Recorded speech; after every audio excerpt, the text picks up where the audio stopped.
चला तर मंडळी, रक्षाबंधनला आणि आपण जन्माष्टमीला खूप गोड पदार्थ खाल्लेले आहे. आता मी तुम्हाला तिखट आणि चटपटी असे पदार्थ करून दाखवणार आहे आणि अतिशय झटपट होणार आहे. मिक्स डाळीचं आहे आणि मी त्यामध्ये कोणत्या 4 डाळी वापरल्या त्याचा पूर्ण डिटेल्स व्हिडिओ मी आज तुम्हाला सांगणार आहे. खमंग असे आपण आप्पे करू. इथे 2 वाटी आपल्याला तांदूळ घ्यायचा आहे. आता कोणत्याही वाटीने तुम्ही घ्या, एकच वाटी वापरायची आपल्याला आणि त्याच वाटीचा माप घेऊन आपल्याला चण्याची डाळ घ्यायची आहे.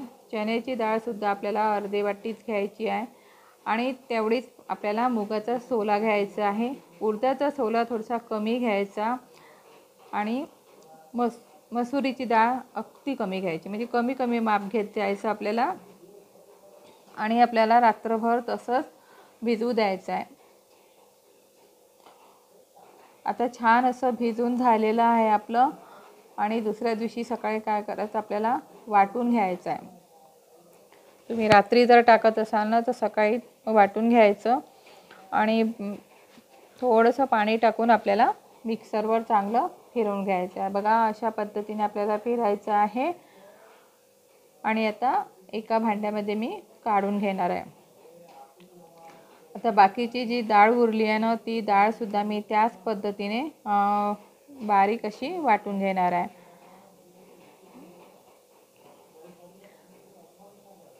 हे आप्पे अतिशय छान आणि सुंदर होतात, कुरकुरीत होतात आणि खरंच डाळीचे आप्पे खूप छान लागतात. इन्स्टंट आप्पे आपण बरेच वेळेला केलेले आहे, परंतु हे डाळीचे आप्पे खूप छान लागतात. तुम्ही ह्या पद्धतीने प्रमाण जर घेतलं ना तर नक्की तुमचे हे आप्पे खूप छान होतील. आता दुसरंसुद्धा मिश्रण तशाच पद्धतीने झालेलं आहे आणि मी आता काढून घेतलेलं आहे. आता आपल्याला एका भांड्यामध्ये काढून घेतल्यानंतर काय करायचं आहे, चमच्याच्या साहाय्याने चांगलं फिरवून घ्यायचं आहे हलक्या हाताने, म्हणजे हलकं होते थोडंसं. असं या पद्धतीने फिरवून घ्यायचं आणि नंतर त्यावर झाकण ठेवायचं. मस्त 7 ते 8 तास आपल्याला मस्त भिजू द्यायचं आहे.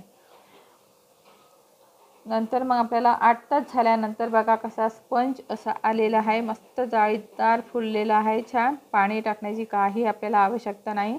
आता त्यामध्ये मी किसलेलं गाजर किसलेलं आहे, तुम्ही कांदा टाकू शकता, बाकीच्या भाज्या टाकू शकता, कोथिंबीर टाकलेलं आहे, आलं लसणची हिरवी मिरची पेस्ट टाकायची त्यामध्ये आपल्याला आणि चवीनुसार मीठ टाकायचं. सगळं एकत्र छान मिक्स करून घ्यायचं आहे आणि तुम्हाला जर तिखट पाहिजे असेल थोडेफार तर परत त्यामध्ये आपण तिखट टाकायचं आहे. मी तर परत त्यामध्ये टाकणार आहे.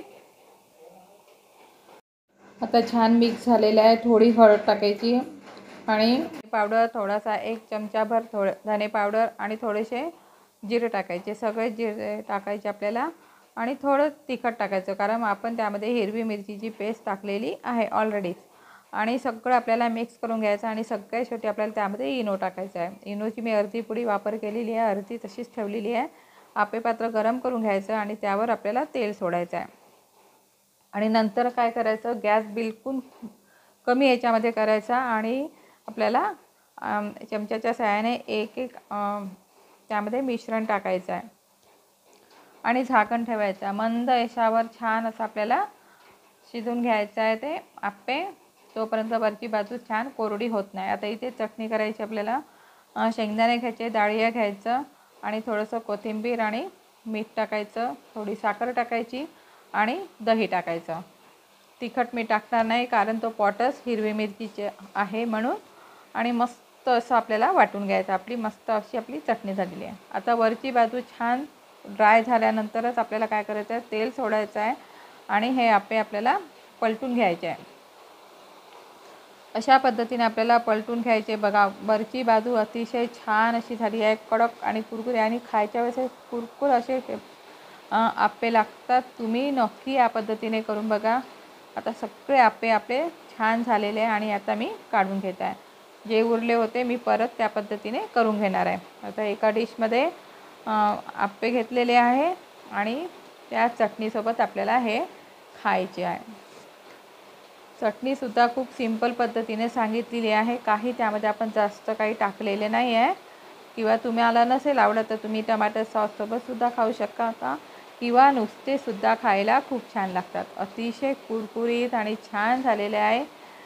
नक्की करून बघा. हे आप्पे तुम्ही नाश्त्याला करू शकता किंवा टिफिनच्या डब्याला मुलांना करून देऊ शकता. आजचा व्हिडिओ तुम्हाला थोडाही आवडला असेल नक्की लाईक करा, शेअर करा, सबस्क्राईब करा. मस्त खा, आनंदी राहा. धन्यवाद.